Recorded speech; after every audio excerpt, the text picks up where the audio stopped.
के व्रत की कहानी आओ तुमको मैं हूँ सुनाती, ध्यान से सुनना बहना सारी। करवा चौथ की कथा है प्यारी, जो नारी इस व्रत को रखती, सच्चे भाव से ये व्रत करती, खुशी कभी नहीं घर से जाती, पति की आयु लंबी होती। करवा चौथ का व्रत है पावन, नारियों का ये व्रत मन भावन।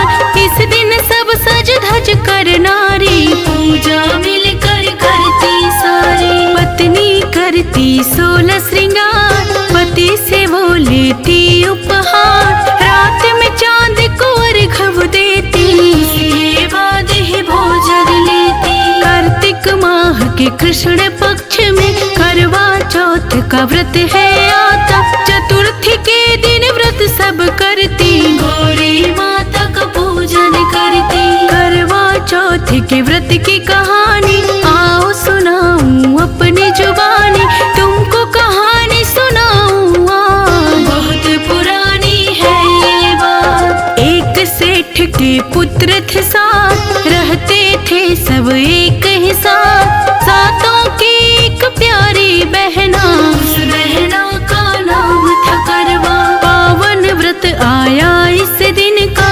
करवाई हुई थी मायका, खाना खाने जब बैठे भाई, बहन को फिर आवाज लगाई। भाई बोले बहना से, बहना तू भी खा ले खाना, करवा ने तब आकर बोला, करवा चौथ का व्रत है मेरा। शाम को चांद को अर्घ लगा के, श्रद्धा भाव से पूजा करके, भोजन करूंगी उसके बाद, खुलेगा मेरा तब उपवास। बहन को भूख से व्याकुल देख, छोटा भाई देख न पाता, उसने मन में सोचा उपाय, व्याकुलता का हल हो जा।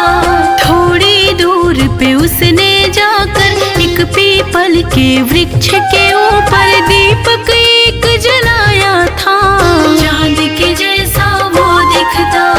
बहन से भाई ने बोला आकर, छत पर बहना देखो जाकर, चांद निकल आया अंबर पर, अर्घ लगाओ चांद को जाकर। करवाने बिन सोचे समझे, जल्दी से छत पर जाकर, चांद को अर्घ लगा के बैठ गई खाना खाने को। जैसे ही पहला टुकड़ा खाई, करवा को तब छींक थी आई, जैसे ही दूसरा टुकड़ा खाया, उसके मुंह में बाल थाया।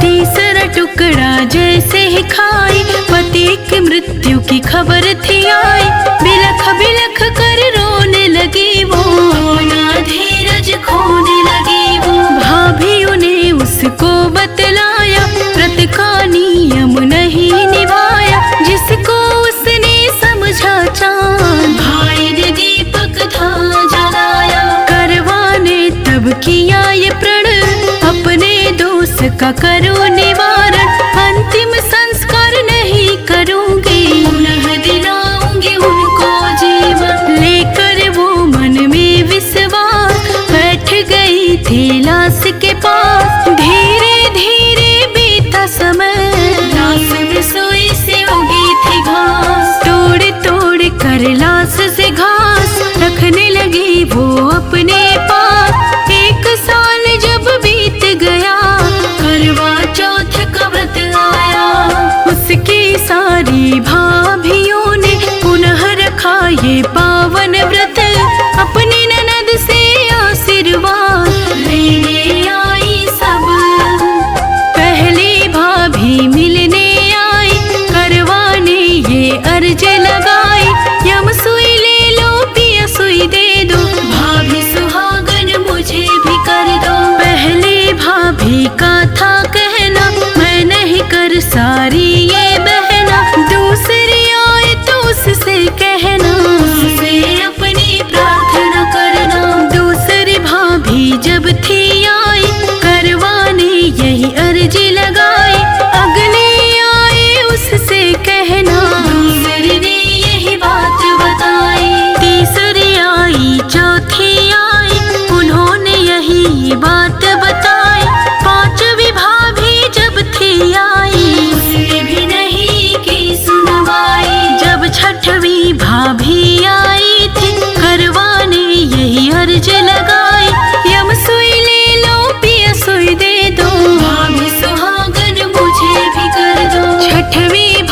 कोई कथा कहना, ध्यान से करवा बात को सुनना। सातवीं भाभी के पति के कारण ऐसा हुआ है तेरा जीवन, वो ही दिलाएंगे जीवन दान। सुन ले बात लगा कर ध्यान, उसके पाव नहीं छोड़ना, जब तक तुझको हाँ कर देना। वो ही बनाएंगे तेरी बात, मुझको है इसका विश्वास। अंत में सातवीं भाभी आई, उसने यही अर्जी लगाई। यम सुई ले लो पिया सुई दे दो, भाभी सुहागन मुझे भी कर दो। उसने भी जब मना ही कर दी, करवा बेचारी रोने लगी थी। पाँव पकड़ ली भाभी के तब, भाभी पाँव छुड़ाने लगी तब, भाभी पाँव छुड़ाने लगी, पैर से धक्का देने लगी। बिलख बिलख कर रोने लगी थी, बार बार ये कहने लगी थी, यम सुई ले लो पिया सुई दे दो, भाभी सुहागन मुझे भी कर दो। करवा की जब हालत देखी, भाभी थोड़ी सीधी पसजी, अपनी छोटी अंगुली चीरी, उसमें से अमृत धारा निकली। अमृत की जो धारा निकली, उसके पति के मुंह में गिरी थी। श्री गणेश का नाम वो लेकर जाता है झट से बैठकर, हाथ जोड़ कर फिर करवाने भाभी का उपकार मनाया। गणेश गौरा माँ की दया से उसके पति ने जीवन पाया। श्री गणेश है गौरा माता, तुम तो सबके भाग्य विधाता, जैसे इसे दिया जीवन दान, सबका ही करना सदा कल्याण। व्रत में भूल कोई भी न करिए, विधि से व्रत का पालन